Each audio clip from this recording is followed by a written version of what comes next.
Welcome to this next episode of the Love Your 9 to 5 show. Thank you for joining us again. Today I have joining me is Brock 11 Johnson. 11 is not his middle name. I'm sure we'll hear about that more. Brock is a podcast host of Social Media Moneymakers, is an online course instructor, and a Snapchat Instagram pro, and lots more. Brock, welcome to the show. Thank you so much. I'm happy to be here. Thank you so much for having me. Oh, it's a pleasure. I'm actually really excited to do this today. As you know, I just finished your course on getting rid of my camera shyness, and hopefully you're watching this episode on YouTube and you can actually see us engaging here. But before we get to anything, Brock, if you don't mind, can you share with the listeners who don't know who you are, a little bit who you are personally and maybe professionally, just a brief background? Yeah, so I am a 21-year-old college athlete. So I'm actually a college football player out here in California. That's my full-time job. School and football, that's my 9 to 5. That is my full-time job. Outside of that, I'm also an online entrepreneur. Specifically, I'm a stories marketing coach with a passion for helping people connect and grow their brands using short-form video clips. So what exactly does that mean? Instagram video, Instagram stories, Snapchat, Facebook video. These short form video clips are a great way and an easy way, I think, to connect with a larger audience and form a deeper level connection. So I'm really passionate about storytelling and getting people to grow their brands on social media using those stories platforms. Okay, excellent. So, well, that's just so phenomenal. This is one of the reasons why I wanted to have you on the show. You're 21 years old, you're a college athlete, you're playing college level football, you have a lot going on in your life, and this is kind of what you're doing on the side, and you're doing this exceptionally well and create a full business at the age of 21. Now, I'm 35, and I also have a full-time job and a lot of other things, that we're doing, and a lot of our listeners are also thinking that, how could I get any of this going? How could I know there's all online social media stuff that all the young kids are busy with, but how does that apply to me? And how is it even possible for someone with such a schedule like yours to actually create an online presence and achieve the level of success that you're achieving? I think for me, it just goes back to priorities. So we all have time, and I think I heard this awesome quote, I actually just heard it yesterday, and it was, either you manage your time or your time manages you. And I manage my own time based off my priorities. I know what my goals are. I know that by the time I exit college, I don't want to be hundreds of thousands of dollars in debt. I want to have hundreds of thousands of dollars in the bank account, not to feel good about myself, not so that I can buy a fancy car, but so that I'm ready and prepared to start a family and transition into that next phase of my life, the phase of my life after football, after my educational career is over. So I think with time, it always just goes back to priorities. Am I going to go out on this Friday night, or am I going to stay in and record some videos? Am I going to play video games in my free time, or am I going to be posting content on social media? These are questions that I ask myself, and I also have to find a balance in there, because if I'm all work, I'll never get to enjoy this time of my life that I'll never get back. I'll never be in college again. So I also have to find a balance there of, when am I going out? When am I hanging out with my friends? And when am I making a conscious effort to stay home and work on my business? But it all, for me, just goes back to my priorities. Okay. I mean, looking at your Instagram stories, it looks like you find that balance just fine. And you're able to do that. But the inspiration is really for those who say I don't have enough time. I mean, I just finished reading the book, The Big Leap, and where he talks about this extensively, how you create your own time. And it's your own. It's up to you to decide exactly how to use it and how to really get control over it. But now, for someone who's minimally involved in social media, and as the generations, the older you are, if you're really old, you're on Facebook, and then maybe LinkedIn, and then then maybe if you're really a little bit more cutting edge, Instagram, and if you're 21, then you're involved in Snapchat too. So someone who's just kind of somewhere in the middle there and is involved professionally, a little bit personally, why should they engage a regular person who has another job? Should they be trying to create a following, and if so, on which platforms? Well, I think that you can make any platform work. So I've heard a lot of people say that Facebook is dead or Snapchat is dead. Everyone's on Instagram right now. Or even, a lot of people would agree that MySpace is dead. But I'm a big believer that as long as the platform is still available, as long as the website or the app hasn't been taken down, it's not dead. So no matter what platform you're on, you can make it work. So I don't think it's necessarily a matter of, oh, I don't know Instagram and all the young kids are on Instagram, so I need to get on Instagram and I need to figure it out. Or, Snapchat's the future, so I need to get on Snapchat and figure it out. Of course, it's always beneficial to be in a place early and be an early settler on one of these new social media platforms. But if you're awesome at Facebook and you totally get it, you can make Facebook work for your business. If you love LinkedIn and you get LinkedIn, you're a pro at it, then stick with LinkedIn. But that's my first tip, is just pick one program, pick the program you're best at and stick with it, because you can really make any program work. So With I'm that, actually okay. Go ahead. with that being said, I will say that online, it is very important. If you're trying to grow a brand and you're trying to grow an online business, you have to build that business around something. Blogs have, I don't want to say fallen by the wayside, but blogs are getting a lot less traffic, and websites in general are getting a lot less traffic nowadays. 80% of the internet is now video content. Video content is taking place on Facebook, YouTube, Instagram, and Snapchat. Facebook Facebook and YouTube are the two primary video based content platforms, but you can do video on almost all these platforms. And basically what I'm trying to get at is, you need to be somewhere. If you're nowhere, no one's going to be able to find you. You need to have your presence on at least one of these platforms to start growing your brand. And it's not just about growing a following. It's not just about having a pretty follower number, or having 1 million people follow you or subscribe to your channel just to boost your own ego. The reason we want followers is that followers can turn into customers and lifelong people who are invested into our business. Or otherwise known as lifers. Absolutely.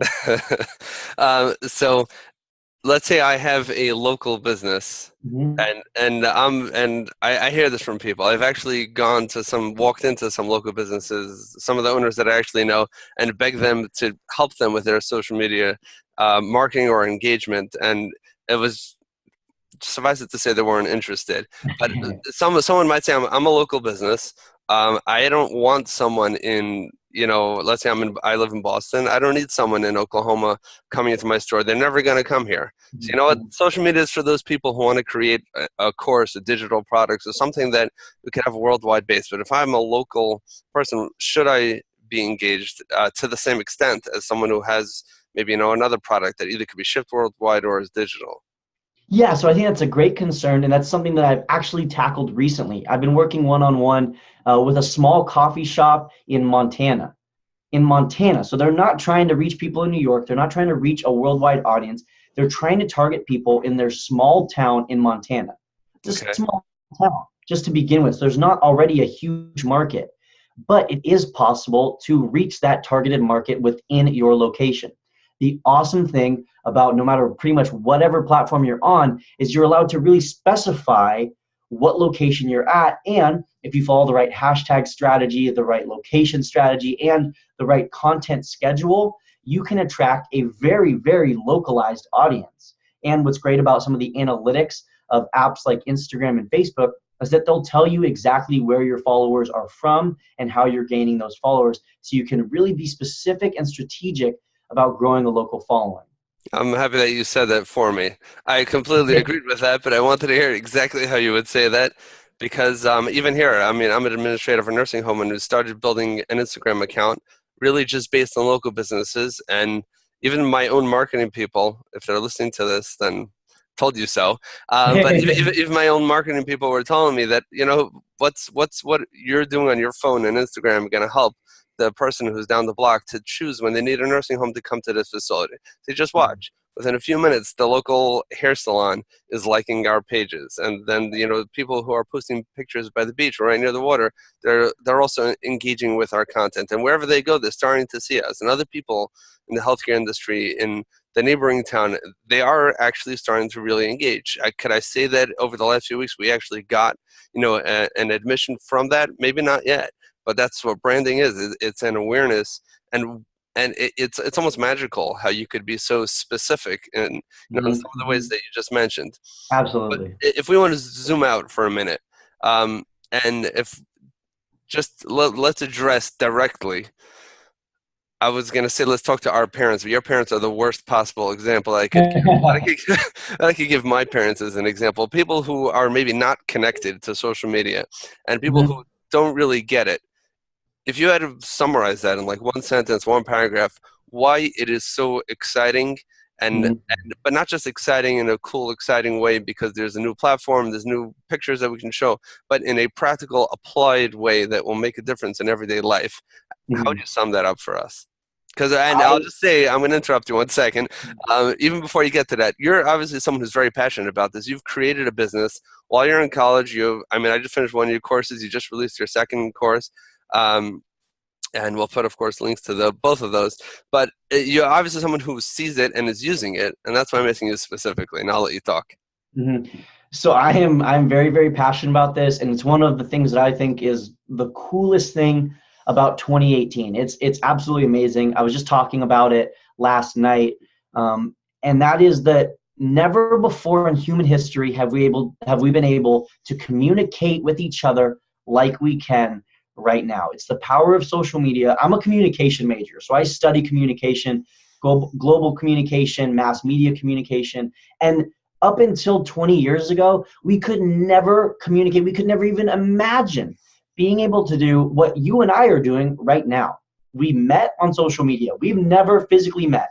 You found me on social media. We had a connection. We built a relationship. And now, a few weeks later, here we are live chatting. Live chatting. You're seeing my face. I'm seeing your face. We're hearing each other's voice. We're live chatting. It's being recorded and then being sent out to the world where literally any of the 7 billion people, anyone who has an internet connection can access this video. That's mind blowing. That means that we can now serve and help more people around the world, and we can build relationships across borders. I think it's absolutely amazing. I think it's a really exciting time to be alive. And I think that oftentimes social media gets a bad rap, but I think that as a whole, it was a place that was created to build relationships and to be able to help more people. And I think when you use it with that in mind, it can be a beautiful, beautiful place. Okay, I mean, extremely well said. I mean, and I'll tell you something that you can add to that is I was just uh, I was just preparing a different podcast episode, number 31, with Dan Moyle, he was working in news for a long time, and then he took his skills to start doing some inbound marketing by producing content for a major mortgage company, and we were discussing this exact concept, and we added one more point, and that is that until recently, if you wanted to meet, tens, hundreds, thousands, millions of eyeballs, you needed ten, hundreds, thousands, millions of dollars in your pocket. Only Right. the rich, big, thick-walleted people can put those big, flashy billboards, on the highways, on the sides of buses, on planes and trains, and all, where tons of people could see it. TV ads, commercials. Now, the internet, specifically social media, has leveled the playing field, where if Brock Johnson has Mhm. has a skill to connect with people and has content that he can share with people and provide real value to people. People are first of all, they'll be able to see it. They'll be Mhm. and with hashtags they'll be able to find exactly what they're looking for, in a very specific way. And you have the opportunity to provide for people who want to deepen the relationship, to actually provide them real value that will make a difference in their lives. That means we never met, and already what we've done, with your last course, which I'm kind of almost finished taking. I'm sorry, I'm drop off with the schedule, but it's, your course was to help people get over camera shyness. A few short videos and PDFs, very simple, clean content. But camera shyness is not just talking to my phone on Snapchat and watching a few people who I know are following my story when I meet them in person, and trying not to feel uncomfortable. But it's more than that. If you can do that knowing that anyone can see it, when you're in a room and someone asks your opinion, you have so much more confidence to express that opinion, even if you know that someone might not appreciate it. It just completely changes you. And that is Absolutely. all from this magic, because if you have the skill, you have the talent. No one asked you to see your degree in online course giving, and no one is that. If you have the skill, you have the content, you're going to win. And I mean, Absolutely. for me, I think that is just something that's so phenomenal. Yeah, yeah. And I would even say, you said that it leveled the playing field. I think it unleveled the playing field in our favor because a lot of these big brands are stuck in their old ways. They're just going to stick with their TV advertisements, paying millions of dollars for a TV commercial that's going to run for 30 seconds. Meanwhile, we now have the leg up. We are on the cutting edge, and we are present where the people are most engaged, which is on social media and on the internet and on video. So I absolutely agree with That's true. everything. I mean, goodbye Toys R Us, right? Goodbye Xerox, Exactly. goodbye Kodak. Yep. If you can't adapt, then you're not going to. But one point I will tell you is that those who were extremely successful and did have, big marketing budgets, they have the opportunity that if they choose to kind of convert, so to speak, Very to true. the inbound marketing and to, giving value first, building relationships, and not just interruptive marketing, Yep. they have the skills, they have the infrastructure, they have the experience, and those who are embracing it, you know, that could kind of level it out both ways, Absolutely. Absolutely. if that makes sense. Because, but the problem is that with so many people and so many companies, and I've studied this a little bit. You find them that they're so successful, and their success blinds them. And if it's been this way for so many years, then it must continue being this way. Hmm. Yeah, and that's why they don't change. I'm just trying to remember. I know with FedEx opened another company. I'll have to put a link in the show notes.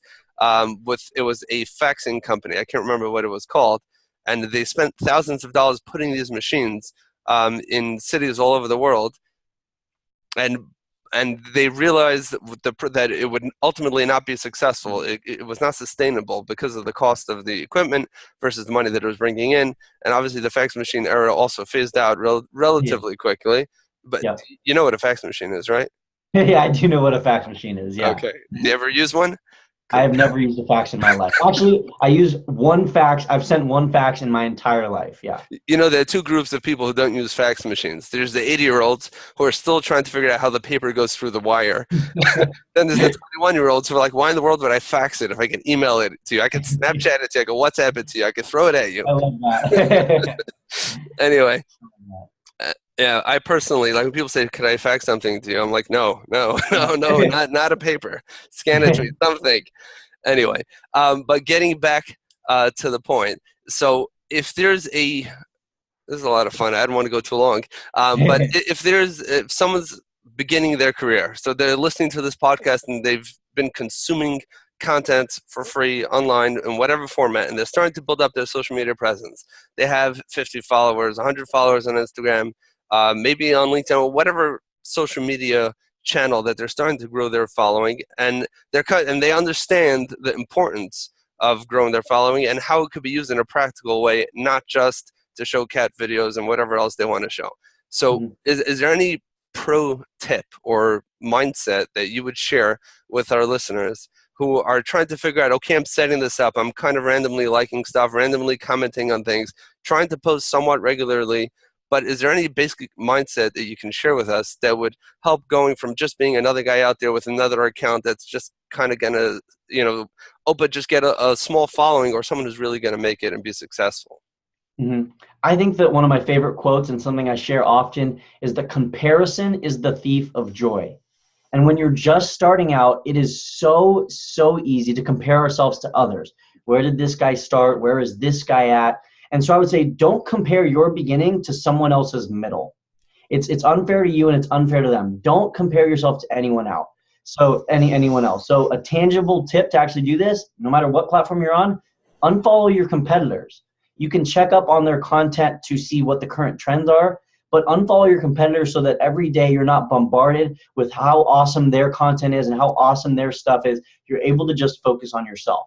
Because when you focus on yourself and when you focus on serving your audience, rather than putting energy into worrying about what you should be doing, what platform you should be on, or what you should be doing next, you're able to serve your audience much more. You're able to serve them much better, and you're just able to focus more. And your growth will increase because you're not wasting all this energy and all this time worrying and comparing yourself. So comparison is the thief of joy. I know it's difficult, and I know this is such a comparison market, and it seems like social media, we're forced to compare ourselves to one another. But I think that comes from a scarcity mindset and not an abundance mindset. So there is an abundance mindset. I believe that anyone can win. I believe that we can all win. I don't think that if I win, there's someone else who does something similar to me who can't win. I think we can all win, and there's enough people online, there's enough followers and enough customers to go around. So don't compare yourself to anyone else, and just start. Really just start. I would be nowhere today if I hadn't just started. So start messy. It's better to start messy than to not start at all. And that's coming from somebody who's extremely not messy. When you look at your Instagram feed with the blue theme, but what you said, first of all, obviously, is not just something that has to do with social media. That's a general tip. You know, we have a limited amount of energy. We might as well use that energy to create something positive than look at our competition. But another point that you touched on is the scarcity mindset. I mean, again, I know in a very general, unfair way of categorizing people, some people from the older way of doing business, they have the scarcity method, and I've worked for several companies, and some of them are, you can't do anything with your competitors, and whatever you're doing, you're snooping on them, you're spying on them, and you're trying to steal their business. And some people are like, if this patient belongs to go to you, if this customer is better for you, go ahead, you take it. There's plenty out there. Not self-sabotaging, but just finding that right balance. But specifically with what we spoke earlier, this really directly ties back together. Because there are so many people, and because you can serve anyone virtually anywhere on the planet, everyone has inside of them enough unique skill, talent, experience to provide enough real-time, applicable, practical value to people elsewhere that they'll be willing to pay. And you should be able to make a full-time salary regardless of your family if you do that right. Absolutely. So that's why looking at your competition is just plain silly. Now, one thing we messaged about, and I just want to talk about it for a minute because I've been thinking about this a lot, is that I know on the most recent course that I took, and you've been pushing Snapchat, and frankly, I've had an account there, never touched it, never really understood it. I think you'll agree it's from the more confusing social media platforms, and and you start off with the camera, and it's just kind of hard to figure it out. So I did ask you, why are you pushing? And Instagram, on the other hand, I really feel like I was starting to understand it and get it, and I'm obviously, you weren't saying. Okay, I'm gonna put words in your mouth. My question to you there was, why Snapchat over Instagram? So can you go into that a little bit deeper now? Yeah, so quite simply put, and I think this is exactly what I said in the direct message in our little conversation, quite simply put, the reason I love Snapchat is that it has higher engagement rates than any other platform. Higher than Facebook, higher than Instagram, higher than email marketing, higher than YouTube. Snapchat has the highest engagement rates, and I love that about Snapchat. I have engagement rates of upwards of 60%. A lot of my business, almost 50% of my business, has come from my Snapchat followers. So I'm a big fan of Snapchat in that respect. I do know that Snapchat has lots of issues. I wish I could talk to you and have a sit-down 1-hour meeting with the owner of Snapchat so we could talk about some things that I would do to improve the program. And I think that we would all love that conversation because we all feel like, oh my gosh, it's so simple. We could make it so much simpler, Snapchat. Just listen to us. I wish they would, and I recognize that it's not the easiest platform to understand. That's where I think that there is a benefit there, is that there aren't many people who are willing to learn it and understand it. And if you are able to capitalize on that, be one of the first settlers on Snapchat, get your brand on Snapchat, you can see the results in the extremely high engagement rates. With that being said, though, if you hate Snapchat and you want nothing to do with it and you don't ever want to learn it, that's perfectly fine. Like we talked about earlier, if you're awesome on Instagram or you're awesome on Facebook or YouTube, stick with that platform and put all of your eggs in one basket. You can focus.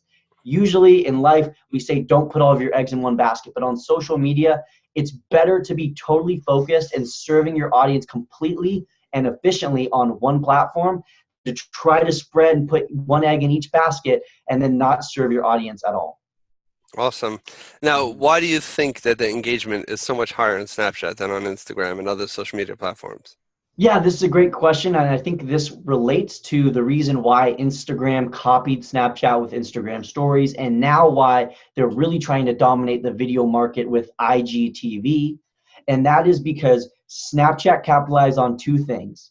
Intangibly, they capitalized on the idea of a story. Storytelling is the oldest form of human communication. Back in the day when we were cavemen, we wouldn't tell each other statistics. We would tell each other stories. Stories are hardwired in our brains. Chemically, we remember stories 22 times more than we remember facts. That's something that's huge, and that's something that Snapchat capitalized on with their primary form of content on their platform, which is stories. And then the tangible thing that Snapchat capitalized on, that they were the first to do, was vertical form video. When you watch a Snapchat video, it takes up your entire screen. There's nothing else to do. There's nothing else to look at. There's nothing else to focus on. So as you're watching this video right now, if you're watching on YouTube, there's a description and there's comments below. There's more videos over on the side. If you're listening on podcasts, there's other podcasts you could be looking at. You could be scrolling through your text messages. There's a million different things you could be doing. Even on Instagram, you can have notifications. You have your feed. There's Explore. There's tons of different things. On Snapchat, when you're watching a Snapchat video, it takes up your entire screen.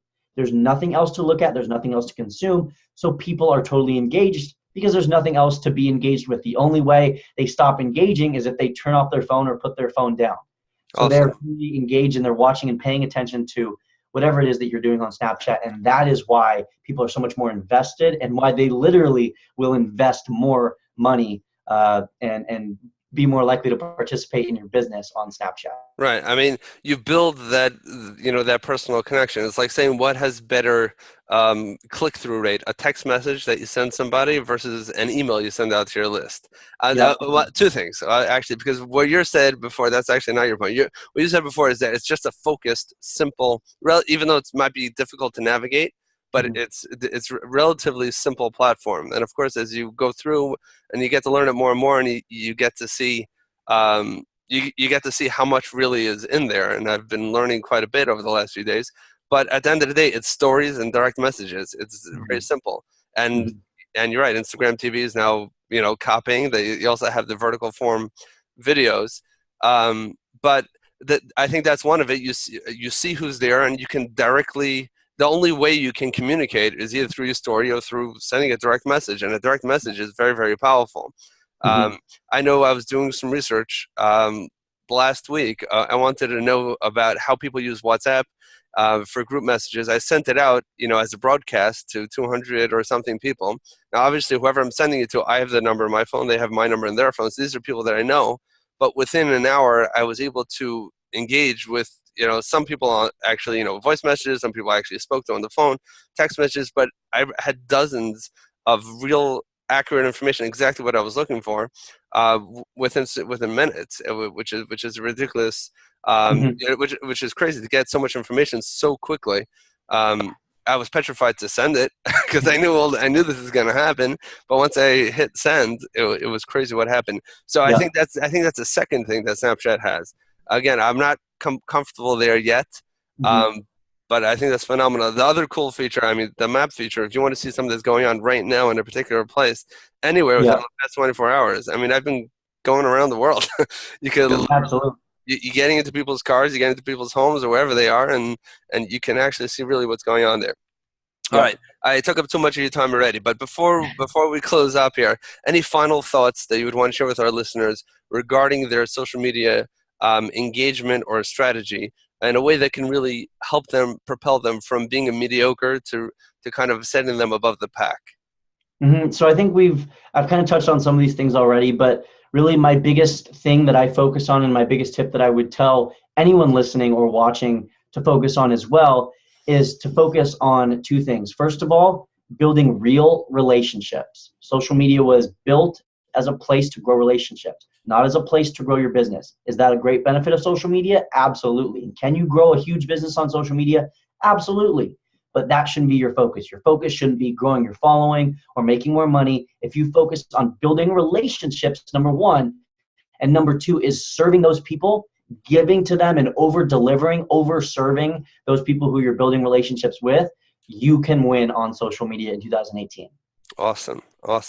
Where can our listeners follow everything that you're doing right now, everything that you're willing to share with the world? Yep, I am Brock 11 Johnson across all social medias. So that's Brock 11 Johnson. The best place to connect with me is probably Instagram. You can shoot me a DM on Instagram. I'd love to chat with anyone. And then also, if you're on Snapchat or Facebook, anywhere else, I'd love to chat and connect there. Okay, awesome. Thank you very, very much for your time. I really appreciate it. And really thank you for all the value that you shared with the listeners today. Thank you so much. It was a really fun interview, and thank you so much for having me.